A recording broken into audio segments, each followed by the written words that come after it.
Okay student, मैं आप लोगों की अटेंडेंस जो है वो अभी लगाती हूँ, ठीक है। वो मैं जरा देख लेती हूँ कि कौन कितने स्टूडेंट्स प्रेजेंट हैं। सारे स्टूडेंट्स को जरा मैसेज कर दें। अच्छा जी, आगे जरा देखिएगा जरा स्टूडेंट के इसके इसमें आप लोगों को गॉस एलिमिनेशन के बारे में आज डिस्कशन करनी है हमने कि गॉस एलिमिनेशन जो है वो बेसिकली जो है कैसे जो है करता है वर्क, ठीक है। बेसिकली तौर पर student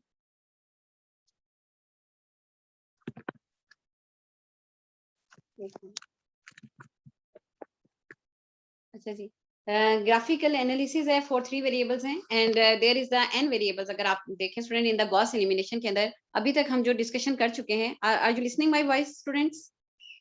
there are 4 Yes, ma'am. 13 okay, I also know 14 15 okay. Okay, graphically student आप लोगों को सामने ये जूम पे स्क्रीन को थोड़ा सा मैं जूम कर देती हूँ। दैट्स व्हाई गॉस एलिमिनेशन को इसमें we will discuss about in the 3 by 3 matrix. Okay, first of all then we use the row 2 and 2 variables and there were 2 equations. 2 by 2 system को हम सॉल्व करते थे। Now we will solve the 3 by 3 and n is greater than और equal to 3। May be वो 4 हो, 5 हो, कुछ भी हो सकती है। आप सब फॉर ऑल के लिए आप उसे यूज कर सकते हैं। With 3 variables each linear equation faces as a plane in the 3 dimension. In solving a system of the 3 variable equations, we are looking for any points common to the associated plane. Let's first consider the 2 by 3 system. अगर देखें 3 by 3 से पहले, if you have the 2 by 3 system, means there are 2 variables and 3 columns. 2 by 3 means in a matrix there are 2 rows and 3 columns. ठीक है, अगर उसमें variables 3 हैं और इक्वेशंस नंबर ऑफ इक्वेशंस 2 हैं, तो ये आपके पास रेक्टेंगुलर टाइप शेप आएगी, नॉट स्क्वायर। तो उसके लिए आप उसको सिस्टम को सॉल्व करना और those represented to the associated planes and then by the 2 planes for 2 by 3 systems there cannot be a unique solution. जब भी आप ऐसा सिचुएशन हो जब 2 by 2 है या 3 by 3 है या 4 by 4 है, means row or columns if same then you can find a unique solution. Otherwise if they are not same then you will not find a unique solution. It will be a no solution and or infinite many solutions. ठीक है, अगर 2 by 3 का system आपके पास आ जाता है तो यहाँ पे आपके पास दो तरह की सिचुएशंस हैं कि या तो आपको नो सोल्यूशन मिलेगा या यूनिक सिस्टम मिलेगा। If you have the no solution, it means lines are parallel. And if there is a infinite many solutions, it means lines are coincide to each other. ठीक है, 2 lines हैं या 3 lines हैं, जितनी भी हैं, वो अगर एक ही पॉइंट पे मीट कर रही हैं तो इट्स मीन आपका यूनिक सोल्यूशन है। अगर वो लाइंस आपस में पैरेलल हैं, it's mean you have no solution. And if these lines are coincide with each other, then you have the infinite many solutions. ठीक है, और इसी तरीके से अगर 2 इक्वेशंस हैं और 3 वेरिएबल्स हैं तो आपके पास यूनिक सोल्यूशन तो नहीं आएगा। ठीक है, यूनिक सॉल्यूशन तो नहीं आएगा। और अगर नो सॉल्यूशन है इसका मतलब है जो उसकी राइट साइड है वो उसके अंदर आपके पास नॉन जीरो वैल्यू आएगी। ठीक है, और इन्फिनिट वैल्यू सॉल्यूशन का क्या था कि आपके पास मींस, मैं इसको थोड़ा सा राइट अप करके बता देती हूँ।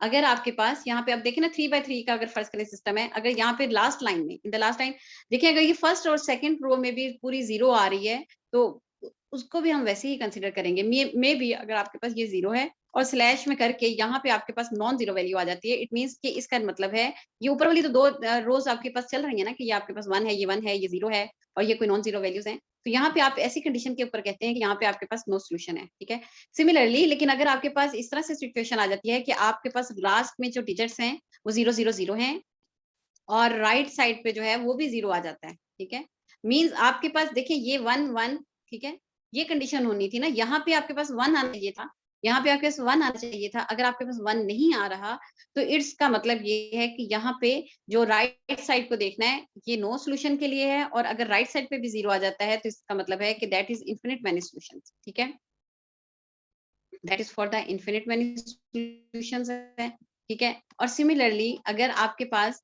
रो 2 है फर्ज करें और 3 कॉलम है, ठीक है, मे बी यहाँ पे आपने 1 ले लिया है, अब ये रो 2 है और यहाँ पे आपके पास ये वाली रो पूरी 0 आ जाती है। ठीक है, मे बी ये आपके पास यहाँ पे भी 2 कर लें, यहाँ पे 3 कर लें, यहाँ पे 4 कर लें। ठीक है, ये डॉटेड साइड है। ठीक है, और यहाँ पे आपके पास इस तरह से 3 वेरिएबल्स हैं और 2 रोज हैं। ठीक है, तो लेकिन यहाँ पे अगर आपके पास राइट साइड पे कोई ना कोई नॉन जीरो वैल्यू आ गई है, यहाँ पे मींस यहाँ पे तो आपके पास 0 आ गया। ठीक है, लाजमी नहीं है ये पूरी रो 0 हो सकता है बस वो अपने पोजीशन को ना, मींस यहाँ पे 1 आ जाए। ठीक है, यहाँ पे 0 आ जाए। ठीक है, तो ऐसी कंडीशन में यहाँ पे देखें आपके पास, मैं दोबारा से जरा नीट करके लिख देती हूँ। अगर आपके पास इस तरह से आ जाता है 1 2 5, ठीक है, और ये आपके पास मे बी 6 आ गया, यहाँ पे आपके पास 4 आ गया, यहाँ पे इसने यहाँ पे यहाँ पे 1 आना चाहिए था, वो 1 नहीं आता, मे बी वो यहाँ पे आ जाता है, लेकिन बेसिकली उसको यहाँ पे 1 को आना चाहिए था। ठीक है, तो इसका मतलब है ये नो सोल्यूशन में या इन्फिनिट वैल्यू सोल्यूशन की तरफ मूव कर गया। ठीक है, अच्छा, ठीक है स्टूडेंट। और इसी तरीके से अगर ये वाली कंडीशन भी 0 आती है, ये तो नो सॉल्यूशन की तरफ आएगी, और ये 0 और ये भी 0 आ जाती है, फिर तो आपके पास इन्फिनिट मैनी सॉल्यूशंस आएगा। अभी मैं थोड़ा-सा इसको आपको शो करके दिखा देती हूँ। देयर आर द 3 पॉसिबिलिटीज़ है, यूनिक सॉल्यूशन है, इन्फिनिट मैनी सॉल्यूशन है और नो सॉल्यूशन की कंडीशंस हैं आपके पास, ठीक है? तो यहाँ पे आप इसके अंदर देखिएगा, ये आपके पास एक मैट्रिक्स है, जो आपकी इक्वेशंस हैं, उसमें जो कोएफिशिएंट्स हैं, you will be right like this A1 B1 C1, तो ये X Y और Z है, और A2 B2 C2 और A3 B3 और C3, ठीक है? सिमिलरली आपके पास राइट साइड के ऊपर आ जाती है। तो आपने इसने इसको आइडेंटिटी में कन्वर्ट किया हुआ है, लेकिन मैं ये नहीं लाज़मी कह रही कि आप इसे आइडेंटिटी में कन्वर्ट करें। इस जो एग्जांपल है बुक की, उसके अंदर ये लेफ्ट साइड को पूरे को आइडेंटिटी के साथ कन्वर्ट किया गया है, but it is not necessary. It's up to you. आप सिर्फ इसकी ये कंडीशन को सेटिस्फाई कर जाते हैं ना, if you satisfy this condition, ये 1 1 1, और इसके अलावा ये जो लोअर वैल्यूज हैं डायगोनल के, वो भी 0 आ जाए। ऊपर वाली वैल्यूज आपके पास अगर नॉन जीरो भी if you find, then I will accept your result, ठीक है? लाजमी नहीं है कि ये वाला पोर्शन भी 0 किया जाए, जैसे कि यहाँ पे है ना कि ऊपर वाली वैल्यूज जो हैं उनको भी उसने 0 किया है, ठीक है? ये नेसेसरी नहीं है, ठीक है? इसके साथ ही मतलब ये वाली सिचुएशन कंडीशन हो, इसके बाद आपने बैक सब्स्टिट्यूशन का आप करते क्या है कि उसको पहले मैट्रिक्स की फॉर्म में लिखते हैं, then you apply the Gauss elimination form by using the basic row elementary operation, then you apply the augmented matrix and apply the Gauss elimination method, and then you find this result 1 1 1, and the lower values of the pivot element, ये वाली जो values हैं, इनके जो below elements हैं वो 0 0 0 होने चाहिए, ठीक है? उसके बाद आप इसको अगेन कन्वर्ट बैक सब्स्टिट्यूशन में करें, and you convert your system of the matrix into the again into equation terms में ले जाते हैं, आप फॉर्म में ले जाते हैं, and then find out the values of the x y z, ठीक है? और यहाँ पे प्रॉब्लम नो सॉल्यूशन का किस वक्त आता है, जब वो अपने पॉइंट पर पिवट एलिमेंट मौजूद ना हो, ठीक है? अच्छा, अब मैं जरा सा इसके आपको थोड़ा सा एग्जांपल दिखा दूं, and then I solve further. अच्छा जी, यहाँ पे देखें, ये स्टूडेंट ये यूनिक सॉल्यूशन की एक एग्जांपल है आपके पास, ठीक है?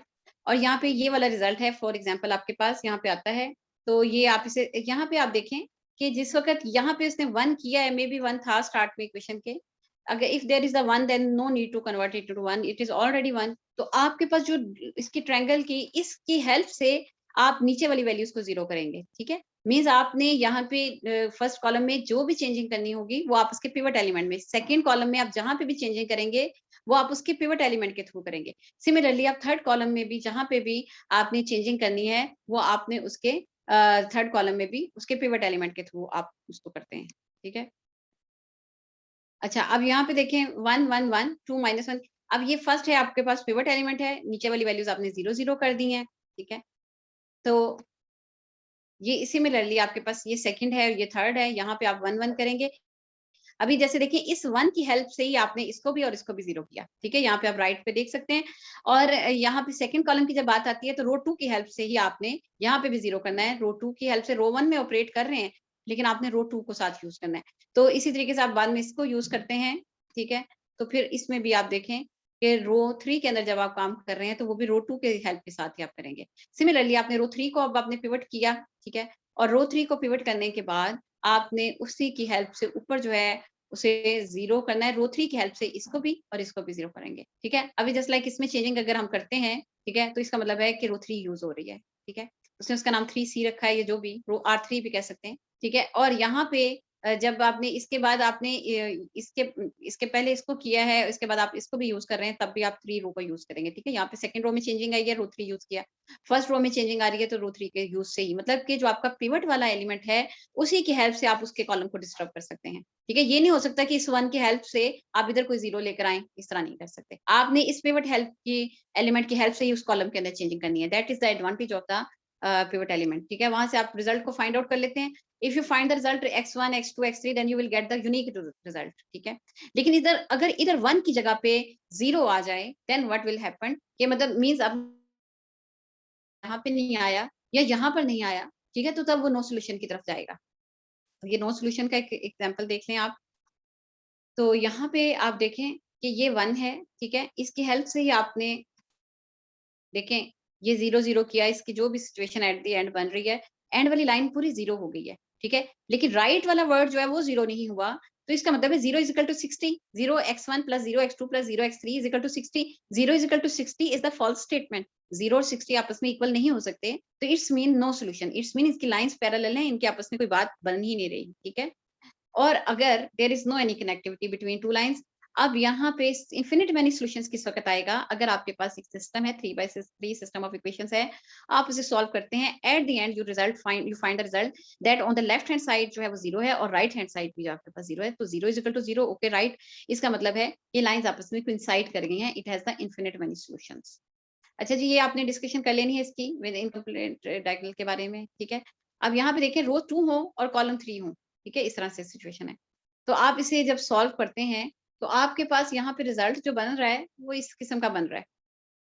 जब यानी आप इसे सॉल्व कर लेते हैं ना, तो यहाँ पे आपके पास सॉल्यूशन में जो है x2 का रिजल्ट ही नहीं आ रहा, मींस आपके पास x2 की वैल्यू 0 आ रही है। ये आपके पास इस तरह से सिचुएशन आ रही है कि x1 plus 5x3 is equal to 11। आपने से जब उसे लिखा ना, उसके अंदर कन्वर्ट किया, मैट्रिक्स के अंदर लिखते हैं, तो ये 1 0 4/5 1 और ये 1/5 और ये राइट साइड पे 9, ठीक है। आप यहाँ पे आप देखें कि यहाँ पे आपके पास x1 को आप इसने इसको सॉल्व करने के लिए इधर वाली साइड पे ले गया और x2 को भी 1/5 x3 को राइट साइड पे ले गया। तो उसने कहा कि इसको जब मैं सॉल्व करता हूँ तो x3 के रिजल्ट की जगह पे मेरे पास आर्बिट्रेरी आता है और x1 की और x2 ठहरे। अभी जरा सोल्यूशन की तरफ देखते हैं, कोई और सॉल्व की होगी इसने एग्जाम्पल जिसमें आपको पता चल जाए। ये देखें 3 वेरिएबल्स हैं, ठीक है, तो इसका मतलब और इक्वेशंस 2 हैं, लाइंस 2 हैं, रोज 2 हैं, ठीक है। हमने ये कहा, इसका मतलब इसका यूनिक सॉल्यूशन रिजल्ट नहीं होगा, किसी एक पॉइंट पे हमारे पास 1 नहीं आएगा, ठीक है ना। डायगोनल में अगर 3 वेरिएबल्स हैं तो डायगोनल में 1 1 1 3 चाहिए थे, इसका मतलब है इसमें 2 जगह पे 1 आ सकता है, 3 पे नहीं आ सकता। अच्छा, जब हमने इसे सॉल्व किया तो इसको जब हमने किया तो इसमें देखें ये वाली कंडीशन आ जाती है, ठीक है। इसमें राइट साइड पे 0 नहीं है, लेफ्ट पे ठीक है। बेसिकली यहाँ पे भी देखें अगर नॉन जीरो डिजिट होता है ना, ठीक है, यहाँ पे भी अगर 6 आ जाता है, लेकिन ये इसको पिवट तो इसको होना चाहिए था ना, बारी तो इसकी थी, ठीक है, यहाँ पे 1 आना चाहिए था। लेकिन अगर इधर भी 1 आ जाता है तब भी मैं इसको नो सोल्यूशन कहूंगी, क्योंकि इसने x2 का जो वेरिएबल है उसने उसको नहीं सॉल्व किया। अच्छा, अब इसके अलावा आपके देखें अगर ये यहाँ पे राइट साइड पे 0 दे देता है, तो यहाँ पे भी 0 दे रहा है और ये राइट साइड पे भी 0 दे देता है, फिर मैंने इन्फिनिट मैनी सॉल्यूशंस कहना था जी। यहाँ पे देखें नो सॉल्यूशन के बारे में ये डिस्कशन थी कि ये इसका नो, जब आपके पास रोज और कॉलम इक्वल नहीं होंगे तो इसका मतलब है कि यूनिक सॉल्यूशन नहीं आएगा। नो सॉल्यूशन या इन्फिनिट मैनी सॉल्यूशंस में से कोई एक कंडीशन आएगी, ठीक है। अच्छा, अब यहाँ पे आप देखिएगा इन्फिनिट मैनी सॉल्यूशंस के ऊपर कि उसकी कैसी होगी कंडीशन। तो उसमें आप देखें कि राइट साइड पे इन्फिनिट मैनी सॉल्यूशंस उसने लिखा है, लेकिन मेरा ख्याल है यहाँ पे राइट साइड पे 0 आना चाहिए। इसको फर्दर सॉल्व करने देखते हैं। अगर आप फर्दर इसे सॉल्व करते हैं ना, इसके अंदर राइट साइड पे 0 आना चाहिए। वो तो ठीक है कि x2 की जगह पे 0 नहीं आया, ठीक है, 0 आ गया है, लेकिन राइट साइड जो है, अच्छा इसके अंदर उसने ये कहा है कि, अच्छा ठीक है जी स्टूडेंट, यहाँ पे देखें, यहाँ पे उसने इन्फिनिट मैनी सॉल्यूशंस क्यों कहा है। यहाँ पे वो कहता है कि ये वाली जो इक्वेशन है लास्ट वाली, उसको मैं लिखता हूँ 0 इंटू x1, ठीक है, प्लस कर दिया 0 इंटू x2 कर दिया, प्लस 1 इंटू x3 कर दिया, ठीक है, दैट इज इक्वल टू 6, ठीक है। अब यहाँ पे ये वाली जो कंडीशन है x3 इज इक्वल टू 6 का रिजल्ट आपके पास आ गया, ठीक है।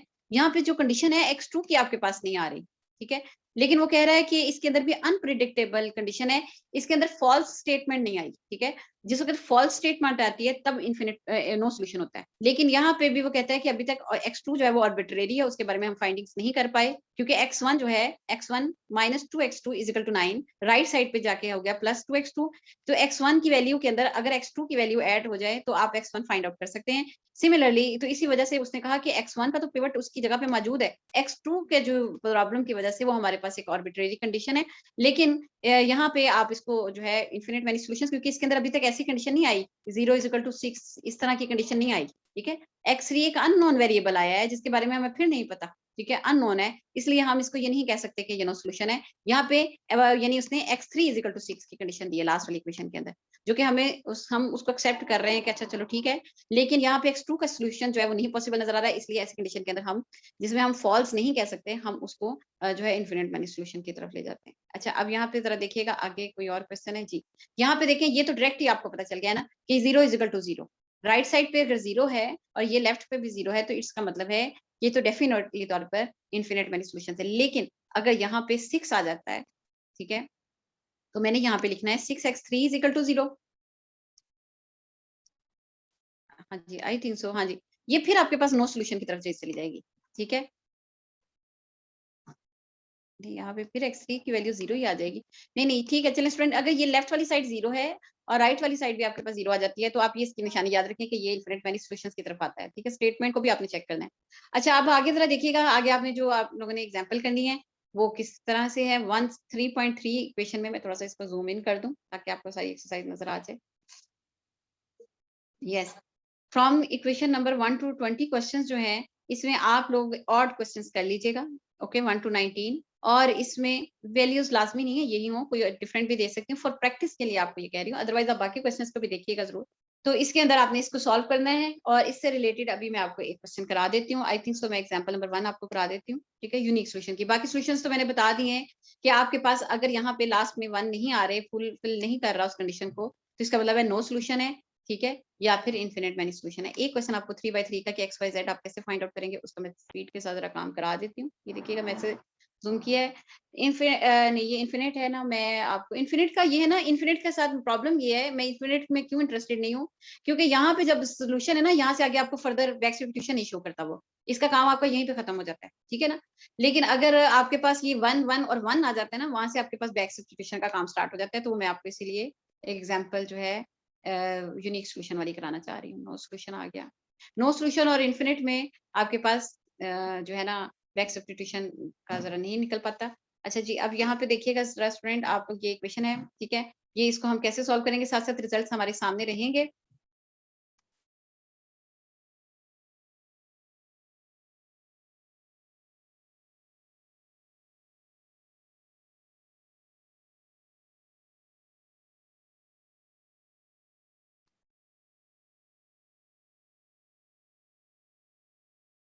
अच्छा जी, ओके, एक्सरसाइज है 3.3।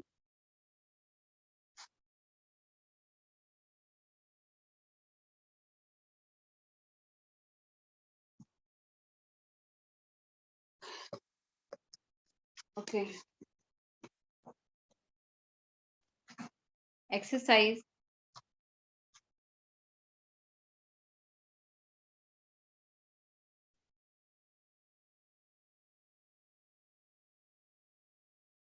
जी student, exercise is right, is right like this.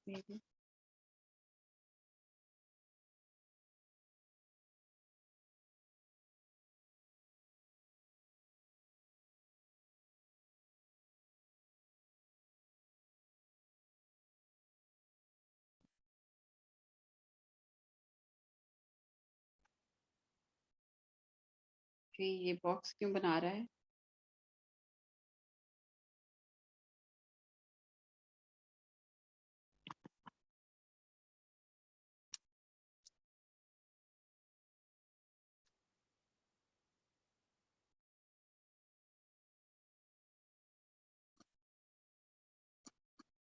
Yes,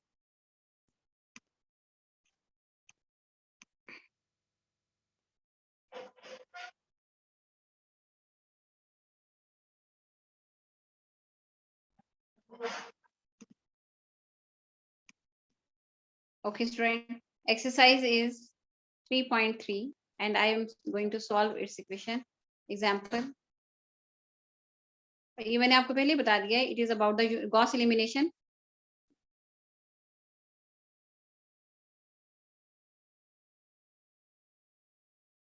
इससे रिलेटेड मैं आपको स्टूडेंट एक और मटेरियल जो है वो भी अपलोड करूंगी, ठीक है, वो उसके अंदर सिर्फ वो उसकी फॉर्म फुलफिल होगी इसी कंडीशन को, ठीक है। जरा सा इसमें क्वेश्चन को लेके दिखा दूं सामने, x1 plus x2 plus x3 is equal to 6। For example, ये मैंने सोल्यूशन यहीं से स्टार्ट कर दिया है, that is the equation number 1, ठीक है। बजाय इसके कि उसको 2 दफा लाइंस को लिखें, 2x1 minus x2 plus 3x3 plus 3x3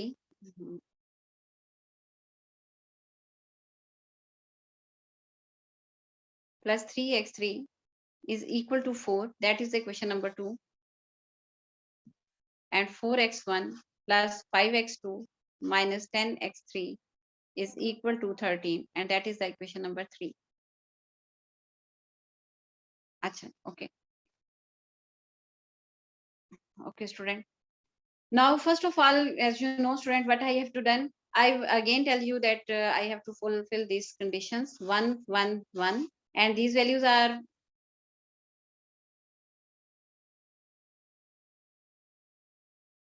non-zero, and these values are 0. ठीक है, ये आपने कंडीशन जो है ना बेसिकली इसको सेटिस्फाई करना है। अब मैं सबसे पहले इसके अंदर यहाँ पे इसको मैट्रिक्स के अंदर कन्वर्ट करने लगी हूँ। ठीक है, in matrix form, what is the general form of the matrix? ax is equal to small b. ठीक है, that is the general form of the matrix. And first of all, 1, 1, 1, I write here the coefficients only. 1, 1, 1, 2, minus 1, 3, and 4, 5, and minus 10. And that is a dotted line 6, 4, and 13. Sorry, dotted line मैंने कर दिया है। In fact ये into, sorry, एक minute,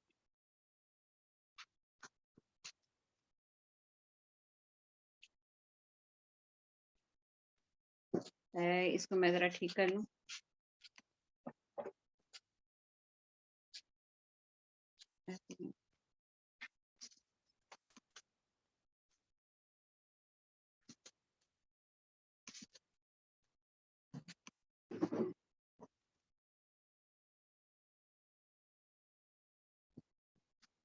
ये आपने इस तरह से लगाई लाइन, ठीक है, और यहाँ पे आपने लिख दिया जो इसके वेरिएबल्स हैं x1, x2, x3।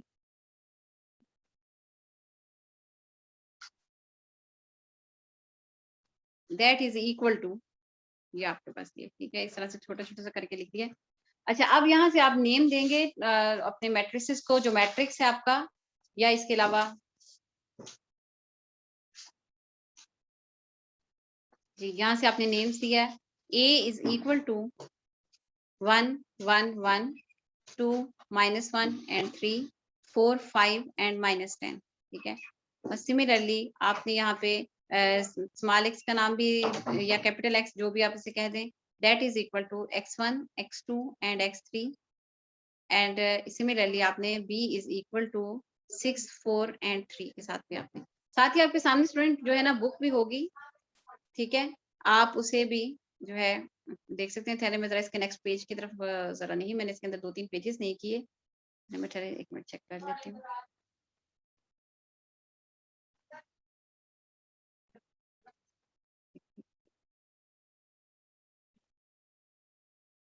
जी इसके तरह मैं नेक्स्ट पेजेस जो है, यस,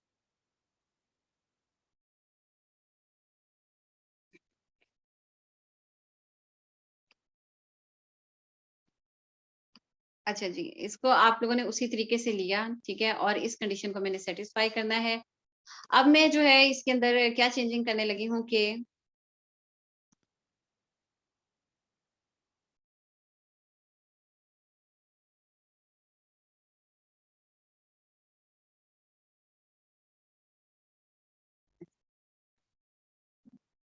ओके जी स्टूडेंट, यहाँ पे आप जो है आपने इसे गॉस एलिमिनेशन फॉर्म के अंदर लिखना है by using Gauss elimination.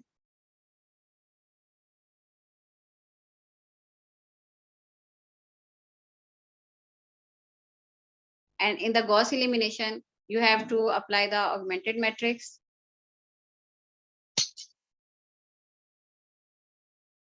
And in the augmented matrix, student, you will write here the A augmented matrix, that is equal to matrix A slash small b. Okay, and matrix A is 1, 1, 1, 2, -1 and 3, 4, 5 and -10. That is the dotted line. A आपने लिख लिया यहाँ पे, और यहाँ पे आपने dotted line को जनरेट किया, और यहाँ से आप बी मैट्रिक्स को लिखते हैं 6, 4 and 3। ठीक है, also student check your result with the book, because book में आपके पास रिजल्ट तो है। अगर हमें यहाँ पे कहीं पे मिस्टेक कर लेते हैं तो साथ ही जो है आपको उसका जो रिजल्ट है वो पता चल जाएगा जी। 1, 1, 1, 2, -1, 3, 4, 5, -10, 6, 4 and 13। देखें जी यहाँ पे मिस्टेक आ गई है। जी student, are you listening my voice? Yes, student. Yes ma'am. Okay, यहाँ पे 13 का डिजिट है। देखिए ये आपने भी और मैंने भी यहाँ पे अगर इसकी वजह से थोड़ी सी यहाँ पे प्रॉब्लम हुई है कि ये जो 1 है यहाँ पे आना था, ठीक है, बी में भी आना है। कहीं पे अगर स्टार्ट में मिस्टेक हो जाती है इवन राइटिंग द क्वेश्चन में भी, तो आपका वो क्वेश्चन पूरा गलत हो जाता है, ठीक है। अच्छा, अब यहाँ से आगे देखें कि अब हम इसको कन्वर्ट कैसे करेंगे। अब मैंने यहाँ से जो है इस वाली ये जो रो 1 है मेरे पास, इसको मैं यहाँ से इस एलिमेंट को भी इसी से, because it is a pivot element, already pivot element है ये, इसको 1 में कन्वर्ट करने की ज़रूरत नहीं है। अब मैंने इसकी हेल्प से इसको भी 0 करना है और इसको भी 0 करना है, ठीक है। सो इसी के लिए मैंने लिखा कि R2 में जब काम करेंगे तो पहले R2 लिखेंगे, R2 - 2 row 1 and similarly R3 - 4 R1, ठीक है, करना आपने पिवट हेल्प की हेल्प से ही है। तो अब मैं थोड़ा-सा उसे ना ज़रा खुला-खुला करके लिखूँगी, बिकॉज़ ताकि ना नीचे वाली रोज़ जो है जिस पे का वर्क होगा, तो वहाँ पे उसको स्पेस मिल जाए। जी, रो 2 है 2 - 2 × 1, ठीक है? रो 2 - 2 × 1, -1 -2 × 1, 3 -2 × 1, 4 -2 × 6, ठीक है? और सिमिलरली 4 माइनस, अब रो 3 में भी काम हम करेंगे, रो 4 × 1, ठीक है? रो 3 - 4 × 1, रो 3 - 4 × रो 1, ठीक है? फॉलो दिस स्टेटमेंट, 5 - 4 × 1, -10 - 4 × 1 एंड 13 - 4 × 6, ठीक है? यहाँ पे आपने इसको फुलफिल किया और यहाँ से आपके पास ये डॉटेड लाइन आ गई।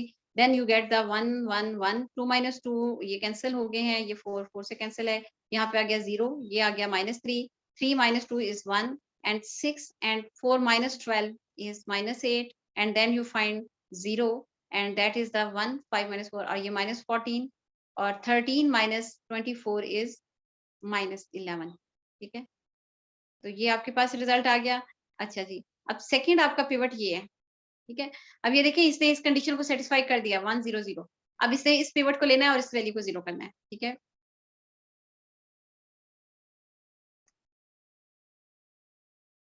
अच्छा, यहाँ पे आप देखें, आपने इसको 0 करना है तो 1 करना है, तो उसके लिए यहाँ पे हमने लिखा row 2 divided by -3, 1 1 1 6, 0 by -3, -3 by -3, 1 by -3, -8 by -3 and 0 1 and -14 and -11, ठीक है? अच्छा जी, अब नाइस, अब आप लोग आगे जो है वो 1 1 1 और 0 1, यहाँ से -3 और -3 कैंसिल हो गया, -1/3 और ये आपके पास 6 है और ये पॉजिटिव कर दें इसको 8/3 को, ठीक है? सिमिलरली लास्ट वाली लाइन लिखी है आपने 0 1 -14 एंड -11, ठीक है? ये जब आपने लिखी है, तो इसके बाद आपने इसकी कंडीशन क्या करनी है कि इसकी हेल्प से आपने इसको 0 करना है, ठीक है? तो उसके लिए है कि रो 3 माइनस रो 2, ठीक है?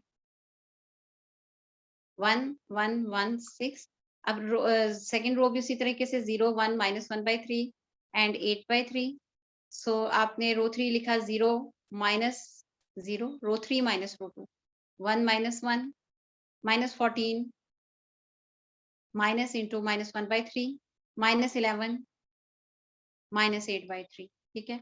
अब यहाँ पे student you have to take the need of the LCM. LCM लेते वक्त हम क्या करेंगे, 1 1 1 6 0 1 -1/3 एंड 8/3 एंड सिमिलरली 0 0। यहाँ पे देखें ये आप इसको सॉल्व करते हैं जब आप, तो -42 + 3/3 आ जाएगा इसमें और यहाँ पे आपके पास -33 -8, आप इसका एलसीएम लें तो then you will find this result, ठीक है? फिर आपने इसको सॉल्व आगे फर्दर किया 1 1 1 6 0 1 -1/3 8/3 and then you get the 0 0। इसको आप सॉल्व करते हैं, यहाँ पे सॉरी या +1 है ना, ठीक है ना, +1, तो ये -41/3 आ जाता है आपके पास और इसी तरीके से ये वाला रिजल्ट भी आपके पास -41/3 आएगा, ठीक है? Okay, now student you have to convert here the 1, ठीक है ना, ये डायगोनल की ये एलिमेंट्स हैं, तो आपको यहाँ पे 1 लाने के लिए आप यहाँ पे कहते हैं कि रो 3 को इसी नंबर से डिवाइड कर दें, लेकिन आप अगर इस तरह कर दें कि -3 डिवाइडेड बाय 41 मल्टीप्लाई बाय रो 3, ठीक है? तो यहाँ पे 1 आ जाएगा, ठीक है, उसी को रेसिप्रोकल करके मल्टीप्लाई भी किया जा सकता है। तो उसी तरीके से हमने लिखा है यहाँ पे कि 1 1 1 6 0 1 -1/3 8/3 एंड -3/41 को मल्टीप्लाई बाय 0 कर दें, -3/41 को मल्टीप्लाई बाय 0 कर दें। सिमिलरली -3/41 को मल्टीप्लाई बाय कर दिया -41/3। देखिए ये कैंसिल होके इसका रिजल्ट 1 ही आ जाएगा। और सिमिलरली -3/41 को मल्टीप्लाई यहाँ पे भी कर दिया -41/3, इसका भी रिजल्ट जो है वो आपके पास 1 आ जाएगा। ठीक है, यहाँ पे at the end you get here 1 1 1 6, ठीक है, 0 1। मैं फ्रैक्शन को ना उसमें नहीं कन्वर्ट करती पॉइंट में, क्योंकि रीजन ये है कि फिर आपके पास जो है ना, ठीक है, यहाँ से और आप बुक के अंदर देखें तो उसने इसको भी 0 किया हुआ है, लेकिन मैं आपसे ये कह रही हूँ कि उसकी कोई खास जरूरत नहीं है। एक मैं आपको ना वीडियो जो है वो शेयर करूंगी जिसके अंदर के सिर्फ इतना ही काम किया होगा, लेकिन बेसिकली आपको उसमें आगे बैक सब्स्टिट्यूशन भी करनी है। ठीक है, बैक सब्स्टिट्यूशन यूनिक सोल्यूशन में करनी पड़ती है। ठीक है, ये आपने कंडीशन फुलफिल कर दी है। ऊपर वाली वैल्यूज आइडेंटिटी के लिए 0 करनी जरूरी होती है, उसके लिए कोई खास नहीं है। आपने इसको इन इक्वेशन फॉर्म किया, तो इन इक्वेशन फॉर्म के अंदर x1 प्लस x2, देखिए आपने 1 1 से मल्टीप्लाई किया ना, plus x3 is equal to 6, that is equation number 4। यहाँ पे 0 है तो ये आपके पास x2 माइनस 1/3। एक मिनट,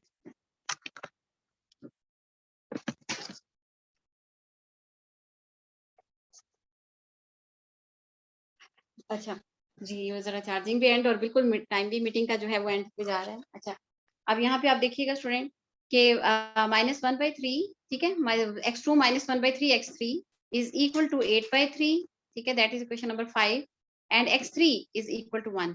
ठीक है, x3 1 है, ये आपके पास एक रिजल्ट आ गया है। ठीक है, ये आपका इक्वेशन नंबर 6 है। आपने क्या करना है, x3 को ऊपर पुट कर देना है, आपके पास x2 की वैल्यू आ जाएगी, फिर x2 और x3 को इक्वेशन नंबर 4 में पुट कर देना है। तो अब मैंने यहाँ पे लिखा putting 6 equation number in fifth equation, x2 minus 1/3 into 1 is equal to 8/3।